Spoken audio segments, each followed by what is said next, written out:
Mira road के नया नगर में 21 January की रात घटी दुर्दैवी घटना के बाद से पूरे शहर में तनाव का वातावरण बना हुआ है। मीरा भायंदर वसई विरार पुलिस आयुक्त के कमिश्नर मधुकर पांडे ने बिगड़ रहे हालात को देखते हुए तुरंत घटना के लिए जिम्मेदार आरोपियों को गिरफ्तार कर नया नगर परिसर में भारी संख्या में पुलिस बल तैनाती कर दी। 21 जनवरी की घटना के बाद सोशल मीडिया में वायरल हो रहे वीडियो की वजह से शहर में कई और जगह निर्दोष नागरिकों की पिटाई की घटना सामने आए। इन सभी घटनाओं के बाद शहर का आम नागरिक बुरी तरह सहमा और डरा हुआ है। शहर की बिगड़ रही सुरक्षा व्यवस्था को देखते हुए मीरा भायंदर शहर के पत्रकारों ने 25 जनवरी को भायंदर पश्चिम के नगर भवन में शहर के पुलिस कमिश्नर, मनपा आयुक्त सहित सभी राजनीतिक दलों के वरिष्ठ नेताओं को बुलाकर एक सद्भावना संवाद का आयोजन किया, ताकि शहर के सम्मानित नेताओं से यह वादा लिया जा सके कि सभी एकजुट होकर इस शहर में शांति निर्माण करने का काम करेंगे। उसके साथ ही शहर में दोबारा ऐसी घटना ना घटे इसका ध्यान रखने का काम करेंगे। 1 घंटे से ज़्यादा चले सद्भावना संवाद में शहर के सभी सम्मानित राजनेताओं ने एक सुर में इस बात पर सहमति जताई कि शहर के सभी वरिष्ठ नेता ना तो बाहर से किसी नेता को मीरा भायंदर में बुलाएंगे और ना ही शहर में कोई रैली या आयोजन करेंगे जिससे असामाजिक तत्वों को उपद्रव फैलाने का मौका मिले।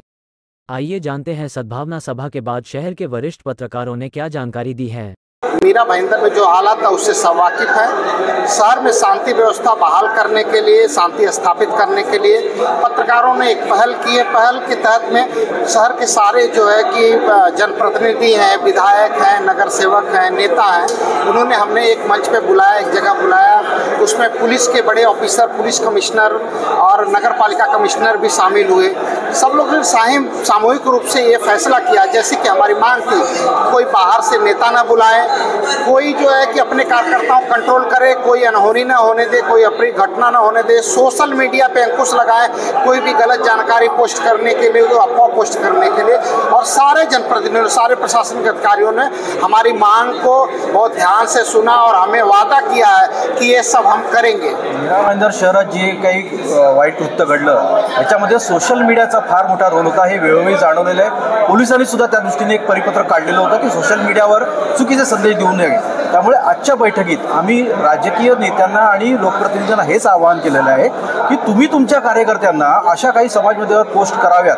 अशा यापासून त्याला परावृत्त करायला हवं, त्यांना कळकळीचं आवाहन करायला पाहिजे की असं काही करू नका, जेणेकरून समाजातलं वातावरण बिघडेल। दुसरी गोष्ट आणखीन एक प्रकर्षाने जाणवली की बाहेरून जे नेते येतात त्यामुळे शहरातलं वातावरण बिघडण्यास एक हातभार लावला जातो। त्यामुळे आजच्या बैठकीत आम्ही नेत्यांना हे पण आवाहन केलं होतं की जे काही निर्णय घ्यायचा आहे, जी काही शांतता करायची ते तुम्ही तुमच्या स्तरावर घ्या, त्यासाठी बाहेरच्या नेत्यांना तुम्ही इथे आणू नका, त्यामुळे शहरातलं वातावरण आणखीन बिघडत जातं। तर माझ्या मते या बैठकीत हा एक चांगला डिसिजन झाला, यावर चांगलं सगळेच नेते एकमत झालं की सोशल मीडियाचा दुरुपयोग होणार नाही आणि बाहेरचे नेते येऊन इथले वातावरण खराब करणार नाहीत याची काळजी आम्ही घेऊ, हे सर्व नेत्यांनी मान्य केलं। हा या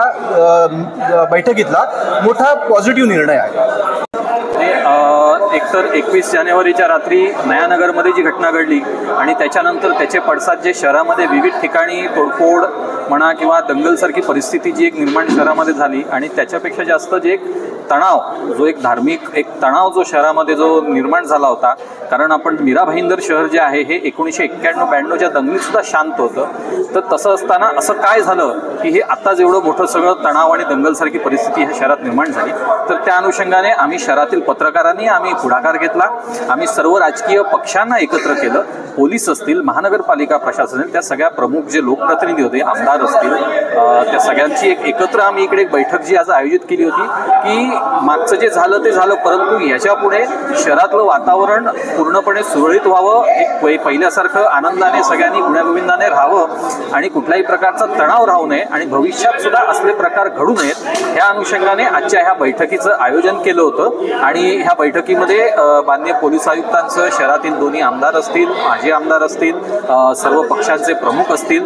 महानगरपालिकेचे आयुक्त असतील, हे सर्व उपस्थित होते आणि सर्वांनी आपली भूमिका अतिशय चांगल्या पद्धतीने आणि स्पष्टपणे एक त्यांनी मांडलं की ह्या शहरामध्ये पुन्हा पहिल्यासारखी शांतता आणि आनंदाचं वातावरण जे आहे हे निर्माण करणार, तसं त्यांनी आश्वासन दिलं। आणि त्याचबरोबर प्रशासनाने आणि सगळ्यांनीच एक मागणी केली की जे अशा पद्धतीने जे समाजविघातक जी प्रवृत्ती आहेत, जे दंगल करणारे दंगलखोर असतील किंवा जे समाजकंटक असतील, ह्यांच्यावरती कठोरपणे कारवाई करावी अशा पद्धतीने सगळ्यांनीच मागणी केली आणि अशा पद्धतीने आजची ही चांगल्या वातावरणामध्ये ही आजची सर्वपक्षीय प्रशासकीय सभा जी एक बैठक होती ही संपन्न झाली आहे आणि मला असं खात्री आहे की पत्रकारांनी ह्या शहरामध्ये जी भूमिका घेतली आज आणि अशीच भूमिका ह्या पुढेही आम्ही सगळे पत्रकार घेत राहू आणि शहरातलं वातावरण निश्चितच पहिल्यासारखं आता आनंदाचं होईल, वातावरण निवळेल अशी खात्री आहे.